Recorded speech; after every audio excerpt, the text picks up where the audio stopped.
I didn't want to step on any of those beautiful sounds there. What you're hearing there is from the 2016 Tony Award winner for Best Musical Revival, The Color Purple. It was on Broadway since 2005, but now this week it's at the Bushnell here in Hartford through Sunday. And joining us this morning, we're delighted to have Kyle Baird, who, well, all right, let's just lead with this. He's in the show. He plays a variety of roles.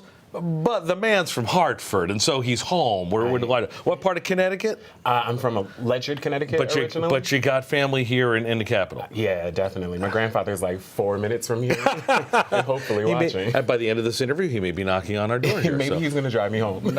Nice to have you here. Let's talk about The Color Purple, because it is a very heady, very deep, very serious show. Started as a book by Alice Walker, won the Pulitzer Prize, first African-American woman to win. Yeah. I mean, that's a tremendous honor itself. Became a movie produced by Spielberg back in the 80s, and then thanks to Oprah and Quincy Jones went to Broadway in 2005. It did, yep. Have the history, right? I got it all? Okay, good. And then it was the revival in 2015. That's right, now it's back for, was back for a second run. Such a strong, deep, serious topic about African-American women in 1930s Georgia. How does that translate to the stage? I think the way that John Doyle has directed it, it translates beautifully.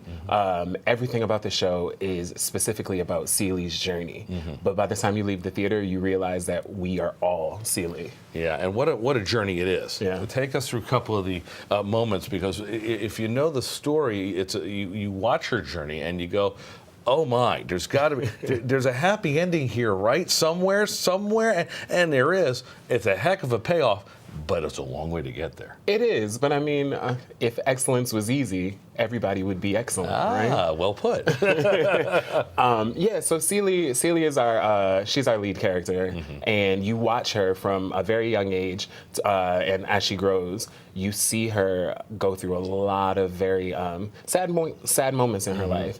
But by the time you get to the end, you see her triumph and all the victory she has in her life, and realizing that she is strong, she is independent, she is herself, and that is beautiful. You said there's a little Celie in all of us. Yeah. What do you mean by that? I mean, there's a little struggle in all of us, you know?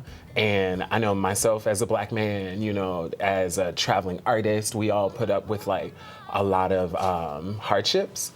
And at the end of the day, we all know that we are victorious. Yeah. So it's a little bit of Celie. I always say I'm far from a religious man, but God doesn't throw anything at you that you can't handle. Exactly. So there you go. Yeah, absolutely. What audience, and we're showing you some clips right now. Audience come out of this, and what do they think?